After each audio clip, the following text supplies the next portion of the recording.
चीसीता पाक फौज के खिलाफ सोशल मीडिया पर मुहिम चलाई जा रही है। इस बारे में नए तैनात होने वाले DG ISPR major general Ahmed Sharif Chaudhry ने भी प्रेस कॉन्फ्रेंस की है। आप इस बारे में क्या कहेंगे और अपने वाम को क्या मैसेज देना चाहेंगे? देखें जी, हमारे पिछले 40-50 साल से मोर देन 50 ईयर्स किसी न किसी वजह से या किसी न किसी बहाने से वाकई हमारे फ़ौजी भाई, हमारे फ़ौजी जनरल आए इस मुल्क के इक़्तिदार पे और आइन को दाएं बाएं शाएं जैसे भी वो हुआ उनसे होता रहा है। तो ये आवाम, अगर हम कहते हैं इनका बड़ा शऊर आ गया हुआ, हम हमेशा कहते हैं इनको बहुत ज़्यादा अवेयरनेस मिल गई हुई है।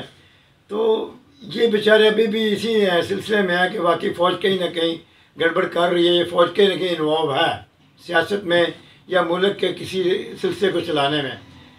मगर फ़ौज, मेरा अपना तजर्बा, मेरा अपना ख्याल है कि फ़ौज कभी भी इन्वॉल्व नहीं है, कभी भी नहीं थी, कभी भी नहीं है। अगर अदारे में एक या दो बंदे इन्वॉल्व हो जाते हैं, वो फ़ौज को नाम नहीं देना चाहिए। फ़ौज, पाकिस्तान फ़ौज इज़ ए ग्रेट आर्मी।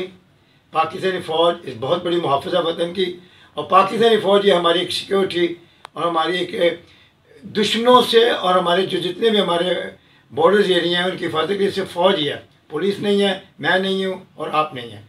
तो फ़ौज पर इल्ज़ाम देना मेरा ख्याल अच्छा नहीं है। अगर आपको इतनी अकल है तो आप बेहतर आप सिविल का मसला सिविल में रखें, फ़ौज को बाहर रहने दें।